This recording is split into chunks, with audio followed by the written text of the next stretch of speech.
everyone. My name is Nativita Muhammad, and I'm here to sell you an update on Craigslist. I mean, what is going on with Craigslist? We love it, right? Wrong. Let's take a look and see what some of your current Craigslist clients are saying. Share my screen. So this is the current view of Craigslist. Like one of my fellow classmates mentioned, the entire thing is one huge, it looks like one huge hyperreference link, right? Okay, so there's really not much visual, it's not very visually appealing. So you drill in, you're gonna get a lot more words. People get frustrated, but don't take it from me. Let's go over here and take a look at what some of your clients are having to say. Okay, I went and snooped around. We started with Glenn. Glenn is like, what is going on? He said down here at the bottom, he's a 34-year-old guy. Everybody's different demographics. He's 34. That should be simple enough. But he says it needs easier browsing experience. He needs an easier browsing experience. He's frustrated already, right? Maria, she's 73. It's really frustrating to her. She said the dip is difficult to navigate. She's easily frustrated, and frankly, she's just done with it. She's confused.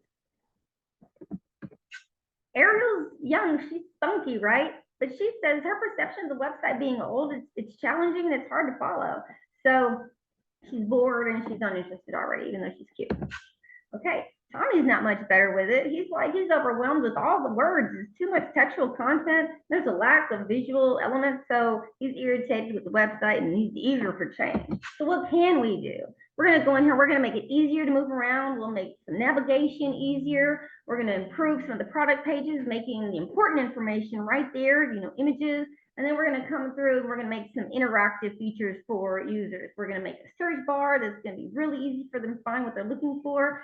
And there's a contact form so that they can get back-to-back information. So how are we going to do this? Let me show you what I did so far. We have a prototype. Hopefully I have it here. So now it's just this part right here. We're in the prototype. Now, somehow I was not able to get each frame in here, but everything is connected to an associated page. But let's start here. We're in here. The customer's going to see nice clean navigation bar, tells them basically, what are you here for? Find what you want and what you need. We've got the Craigslist logos that everyone knows and loves. Why choose us? It's innovative solutions, expert team, and happy clients. We want to tell them, that's really what clients, they want to know two things I learned from my project management class. Clients want to know two things. Never forget this. How much is it going to cost? And when is it going to be done? Of course, it needs to meet the requirements, but those are the two things that they care about. So they're going to be able to get in touch, they'll get a response. As soon as they send information, request information, they're going to get the response. Thank you for contacting us. Tim, we received your message. We're going to get back to you in 48 hours. So we're over here. This is the home page. Our users can log in. They're currently not logged in. This will route them over to the login page.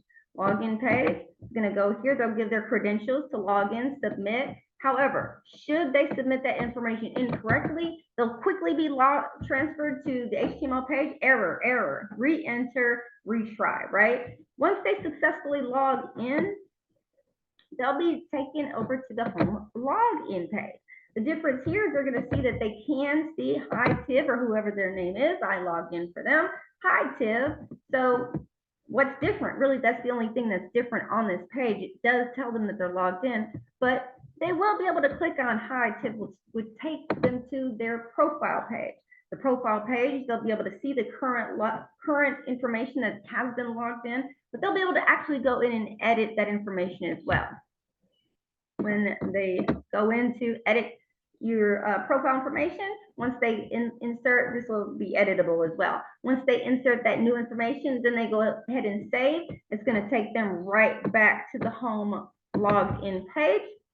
And from here, we're going to go to categories. The categories, these are just images.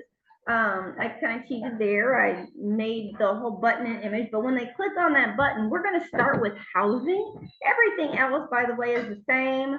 Down here in the footer, they'll be able to add there to subscribe to the newsletter and click these links right here that is just going to be able to make the phone call, email, and all the other information that you'd get with a footer. But once they're logged in, once they're in the categories, choose the categories, we're going to switch, we're going to work with housing. So they can choose, they'll be able to choose from any product, housing option 1, housing option 2, housing option 3, housing option 4. So let's just assume that they selected housing option 1. And I don't know about you, but if you can buy on Craigslist a house for $250,000, let me show you some software. But anyway, so from here, they'll be able to go in here and add the item to the cart. When they do that, it'll take them over to remit payment. And from here, they'll be able to put all their credit card information in. If it's not correct, then they'll get an error page. Once that information is successfully submitted, then they will receive their order confirmation. Order confirmation is going to give the order number, SKU number, name of the customer, confirmation number, any specific information that they're going to need. You better give me some kind of information if I just bought a house. They'll check right here, as you see, check your email for further instructions. Tell them what the total was, subtotal was, with sales tax, total, what they paid, and any balance remaining. From here, the customer will be able to click on home, and it'll take them back to the home login page where they will be able to log out when I create that function. But for right now, that's what we have. This is everything that is here is completely doable. And what this will do for the client is going to make a lot better visual and user experience where they will continue to enjoy and keep coming back. So let's set up an email or let's set up a meeting and close this deal.